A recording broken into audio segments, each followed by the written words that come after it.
Hello, ladies and gentlemen, and welcome back to comics I'm reading right now. I know it's been a while, and I just figured, screw it, I'm gonna do one, even though I haven't been back to the Dollarama in a while. And they seem to have a shortage of comics now. I think I bought them all. I did go a little crazy there for a while. Yeah, so I'll be going through this pile, giving my opinion, recommendations, really. If you have any recommendations, put them down below. I'll give those a look. And if I like them, or if I find them interesting, I might just review them here.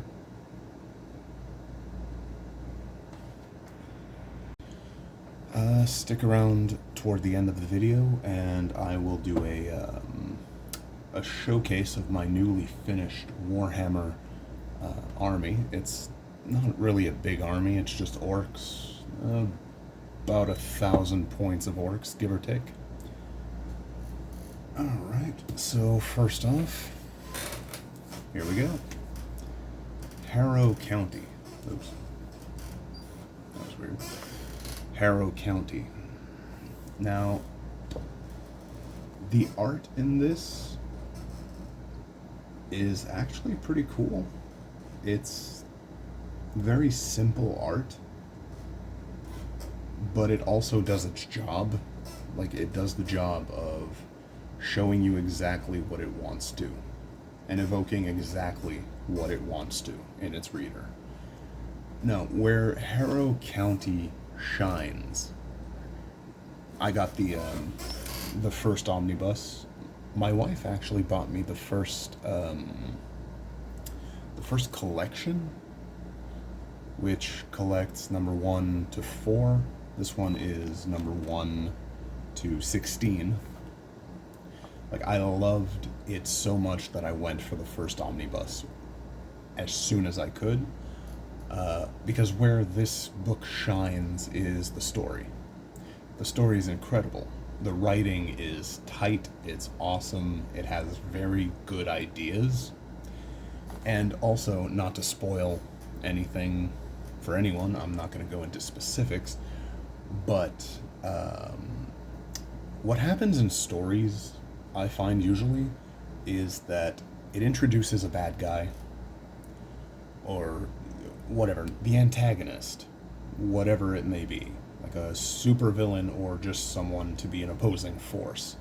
Could be evil, could still be good, it doesn't matter. They just stick around for far too long. And in Harrow County, they don't have that problem. They introduce a villain. The villain does what villains do. She introduces strife into the life of the main character, and then at an organic point in the story, she's dealt with, which I appreciate a lot. I hate overdrawn, overwritten arcs of villains that just will not go away. So yeah, the story, completely worth it. Yeah, it's just a really good kind of Lovecraftian story from the perspective of someone who has been living through it all for years and years and is kind of not blasé about it, but she's used to it. Like, the main protagonist is used to it. And what this book does as well, a lot of books introduce side characters, and they introduce just a whole cast of characters that you care nothing about because they don't really expand on them. In this story, they're very well fleshed out. Every character has something that you care about, or that you despise, or that, they have an arc. I like that. I really do. So, Harrow County.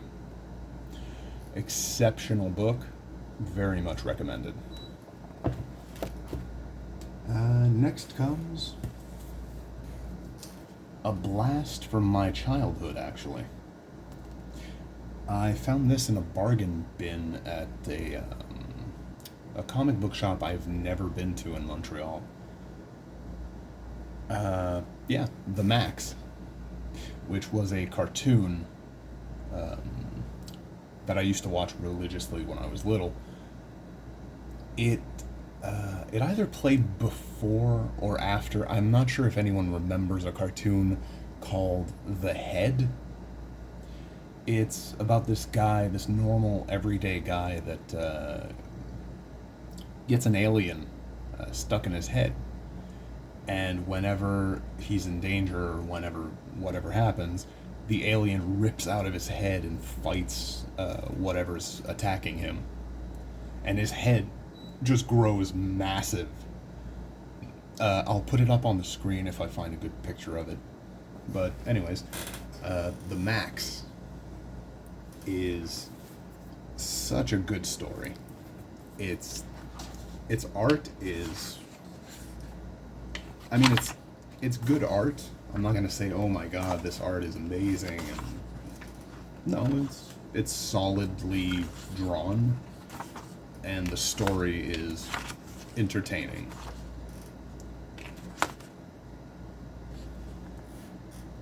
Like, the story is pretty entertaining. It does have a Saturday morning cartoon kind of feel, or not Saturday morning, but like, I don't know if y'all remember this or if I'm way too old. Spawn, the animated series. It's in the same vein, or Spawn comics in general. It's in the same vein as that. I like it. I really do. I recommend it. If you're interested in weird stuff, like I am, I like weird, not traditional comics, so that's one. Alright, moving right along, we have Court of the Dead, Shadows of the Underworld. Now, this is a book that I'm not quite sure how I got. I don't know, it just kind of appeared in my collection one day, and I just went with it. It's kind of damaged a little. It's got some scuffs. The art on this one is actually beautiful. Yeah, look at that. If I can get the glare of the lamp away. Yeah, there we go. Look at that. No, the art is fantastic on this thing. It's vibrant but dark. It's got a lot of detail, but is simple enough for you to know exactly what's going on. The backgrounds are actually sprawling. Like, if you see here, you see a whole land of the dead with the light going up. It's actually really good. As for the story, now, I'm not sure. They do a pretty good job of explaining it at the beginning. And I'm just going to read the synopsis. Before the underworld can rise up and end the war between heaven and hell, it must first defeat the darkness within itself. The dread grip. The powers reaped from mortal souls come at a significant cost. Any reapers who siphon too much ethereal power from the harvest may lose themselves to the irresistible thirst to destroy. Now a rogue agent in Death's underworld is stoking a dread's grip-fueled mutiny that could derail the All-Taker's plans to rise up against the celestial powers of heaven and hell. So basically you have a war between heaven and hell, and you have a third party, the land of the dead, where heaven and hell gets its soldiers and basically its power. And Death wants to end that because he does not want to be a slave. So the story is pretty tight. The story is actually pretty original. Haven't seen many comics with that concept. So, yeah. No, I'm gonna start ranking these. So this is about a 7 out of 10. Like, I recommend you read it if it piques your interest. So. Alright. Next up is one that I actually did get at the dollar store. It's DC Universe Rebirth, Superman Reborn.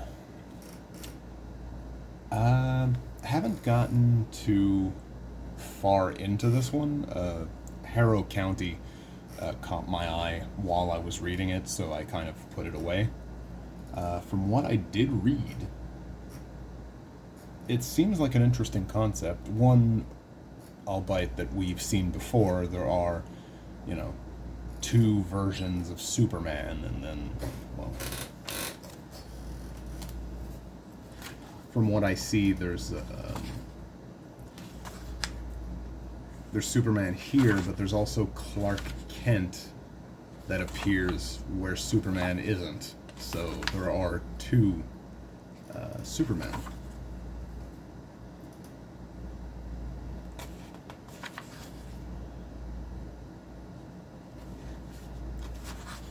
And I'm not going to spoil it for myself, but yeah, it looks like an interesting read. I just couldn't really get into it that much. I don't know if I was in a weird mood or if the writing just doesn't really appeal to me, but this is a definite 5 out of 10. If you're a Superman fan, I suggest you give it a read if you got,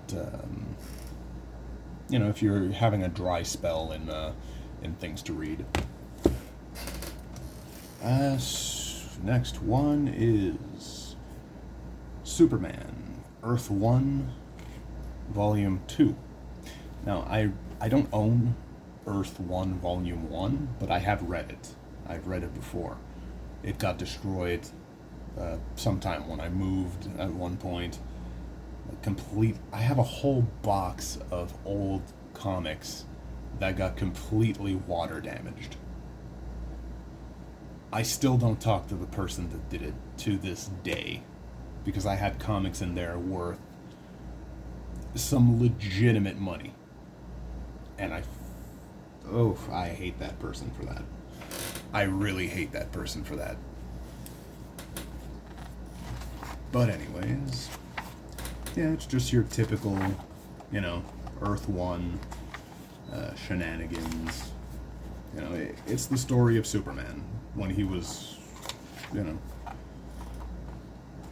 first one is, well, they have a quick origin, and then, it's a solid Superman story. I enjoyed it. So, again, about a 6. I'm not a huge Superman fan. I'm more of a Batman type of guy, but yeah, no, it's a solid story with solid art. So, again, if you're having a dry spell, go for it. Now this is a gem that I never thought I would like it. Not because Wonder Woman isn't a good character or anything, but because I've never been exposed to Wonder Woman as a lone character. I've only ever been exposed to her in the Justice League, among other heroes, right? Like, working with them. This is her origin story. Yeah. The art is actually really good. It's got this kind of watercolor type thing going on for it. I mean, it's it's really nice art. Like this. So basically the premise of this is it's Wonder Woman's origin, so I'm not going to spoil anything by saying it. You have Wonder Woman, who is made out of clay. She grows up on Themyscira, but being the only child, they went a route that I don't think they went before. So she grows up really spoiled and loved. She can be both extremely mean and like shallow, as well as very nice, and like she exemplifies both a good child and a bad one. She's greedy, but she gives gifts to people. Yeah, and then in her later years, she goes on adventures, defeating monsters, all for the wrong reasons, for the adoration of people. Right? She puts herself in these situations for people to cheer for her, for people to stroke her ego. And when there's one person that won't do it, a stable girl that won't do that for her. She's not impressed with anything. She's like, Wonder Woman is flaunting her riches, her deeds, everything, and she's not impressed at all. So to impress her, she goes into this competition, and she's winning it, of course, but then she starts to lose. So what she does is she takes this horn that she trapped all of the monsters in, she blows it, and the monsters escape. So she thinks, oh, this will just be a distraction, because she can't look outside of herself. Oh, I defeated these monsters, so they'll be able to as well, right? Like, it's fine. So, long story short, she gets the stable girl killed because she was also participating. This is an anonymous competition. You had to wear a mask. You could not wear any defining clothing. Everything had to be anonymous. So she then realizes what she's done and what her hubris and what her ego has cost her. So that's when she gets exiled from Themyscira and has to roam the world. Which I found an interesting actual origin story for her. I don't dislike it. From what I've seen of the movie, it goes a little differently. Steve Trevor lands on Themyscira and then she leaves with him, but this is an interesting take, actually. I'll give it about an 8 out of 10. I suggest it. I don't suggest, you have to go out and buy it right away, but I suggest that if it is on your reading list, do get around to it, because it's worth it. It's really worth it. Next up, this. So, I have here Earth 2, Volume 4, The Dark Age. This is the same as the Earth 2. It's just a continuation of Earth 2, the first one that I talked about, where Alan Scott becomes the Green Lantern, and the Flash has the power of a Greek god. I believe it's Hermes. And then Hawkgirl is in it, and all the heroes, all of the Justice League dies at the beginning.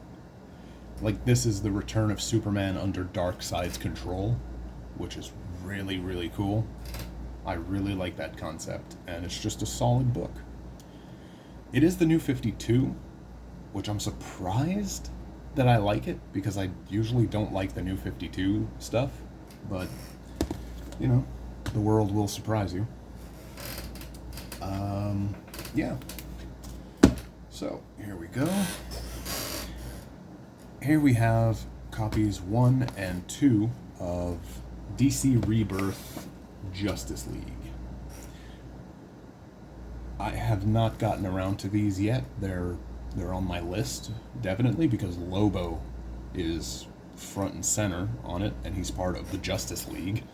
So there's Killer Frost. There's all sorts of awesome twists on the Justice League, I guess you can say.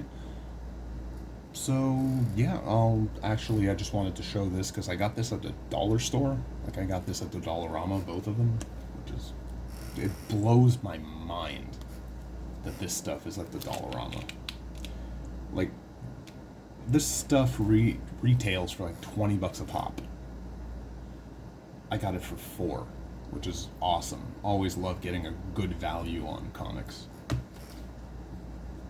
So, as for the art, I did take a peek, and it's,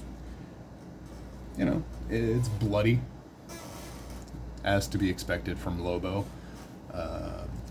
But other than that, it's your standard quality DC fare, really.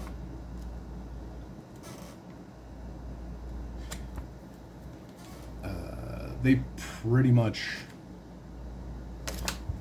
got to one quality level and said, okay, we're good, stop right here. And now these, I'm just gonna put these away just a second. I need some space. Oop, there's my phone.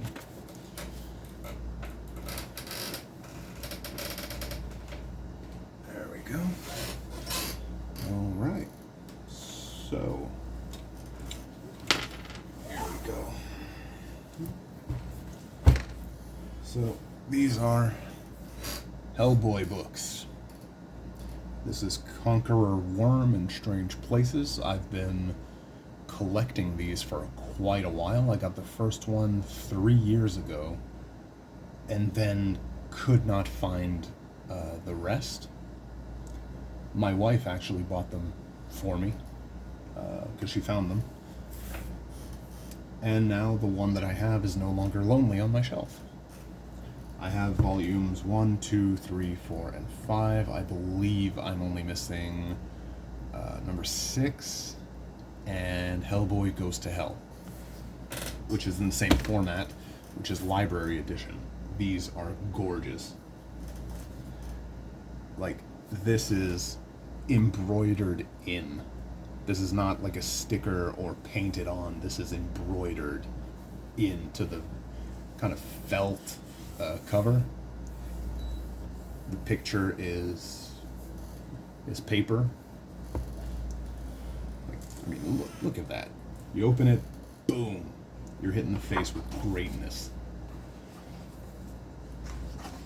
And the art is your typical Hellboy comic, meaning it's Mike Mignola's standard style, just blown up for this extra large edition. So yeah, I've read all of these previously, not the library editions, but my friend, my buddy Sim, lent me pretty much all of them. So I've read all of the Hellboys, but it's really nice to own them like this. Yeah. So there you have it. That's what I'm reading for these 2 weeks. Next video is probably gonna be, I got a haul of a whole bunch of awesome novels, and I'm probably gonna talk about them because they're really, really, really cool. So look forward to that for the next video, and with that video is going to come an announcement for the Elric series. I've tried to repost it on multiple on multiple platforms, but yeah, they keep getting taken down. Either they're too large of files, and I'm not going to release 5-minute videos of me reading Elric. It's going to take forever. That would be ridiculous. Either the files are too big, or they're not too big, they get uploaded, and then immediately they get taken down. Within maybe 48 hours, they get taken down. So, yeah, so I'm gonna have a bit of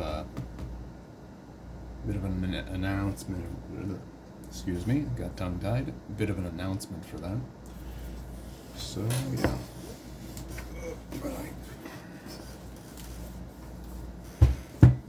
And yes, number 5 is bigger than every single one.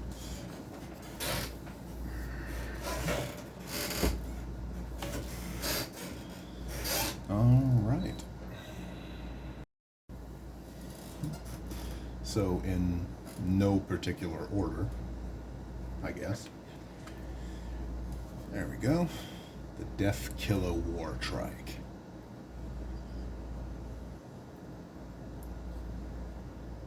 This thing is amazing. It was awesome to build. Like I did like a purple and red color scheme on it, which is pretty cool. Bit of yellow, just to mix things up. Bit of blue.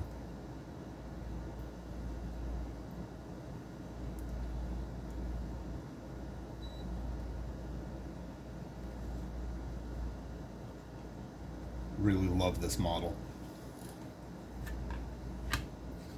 Next up, we got the Death Copters. The Death Copters are really, really cool. I got these out of the, what do you call it, the Combat Patrol Orks box, which is, in my opinion, it's worth it. Yeah. Just really did a kind of a metallic paint job with just a bit of color here and there on that one. This one is for aesthetic purposes. I kept a lot of it white. I don't know why, it kind of spoke to me. And then blood on the blades.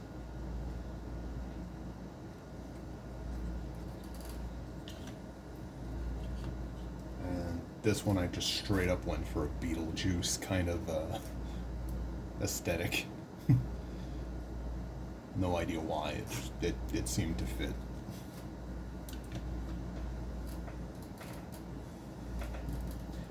This is actually the first Death Dread I ever assembled and painted.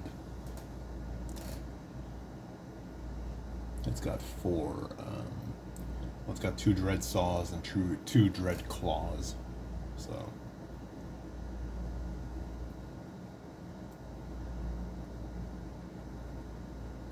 The back.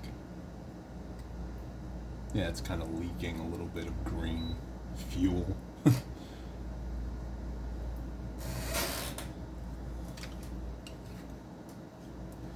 And then you got the most recent addition to my WOG. I didn't like how I had a big Shuda on him. I still do, but I didn't like how it sat, so I just chopped off the tip of the big Shuda and put it on one of the arms. So now he's just got an arm with a big Shuda. That's fine. Yeah. So this thing is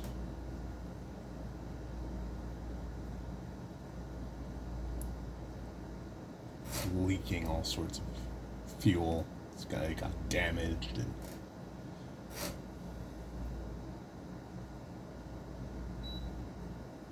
I like how it came out.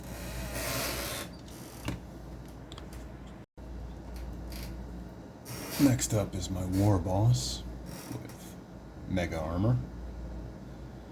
I tried basing on this one, just rocks.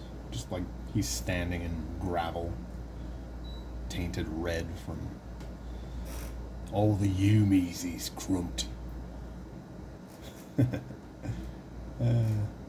I have this thing where I do voices for them whenever I paint them, so you'll just see me like fiddling with a model and going like yeah, this is proper shooty right there, like mumbling to myself in orc. But yeah, this thing is actually amazing. I love this model. Best part of the Combat Patrol box, in my opinion, because buying this alone, like buying only this model, costs a fortune. So, look, I'm dissatisfied with how they gypped me. I'm dissatisfied with, yes, you get 20 boys, but you actually just get 10 models twice. I hate that. But there are some good things to say about it too. And this is an older model. This is my Pain Boy.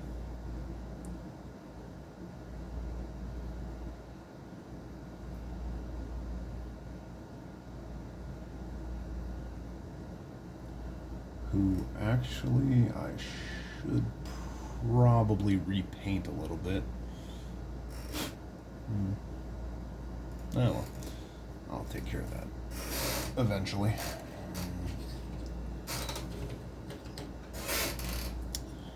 And here is something. Since this was supposed to be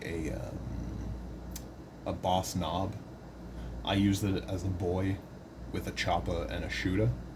Well, a choppa and a slugger. Doesn't matter that it's a big shooter. Doesn't matter that it's a big choppa. I don't care. I use him however the hell I want. I do like the coat. Like, I like the color and the gloss that I got on the coat. I like that. Oh yeah. And I got a bunch of these, too.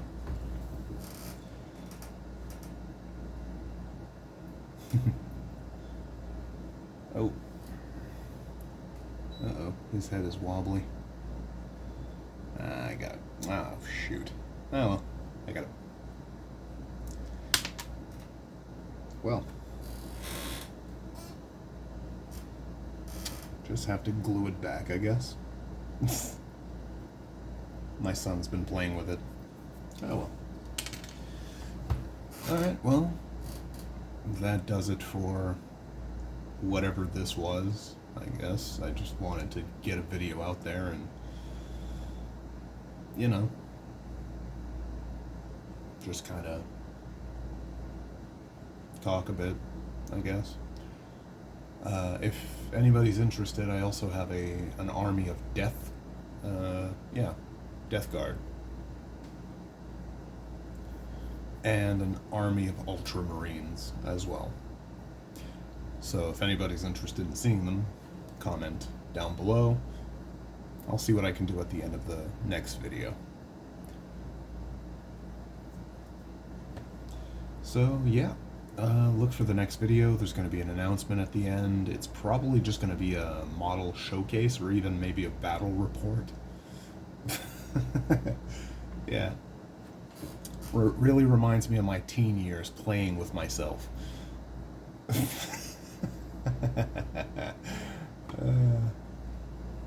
Anyways, it's been fun. Love talking about this stuff, and as always, be careful out there.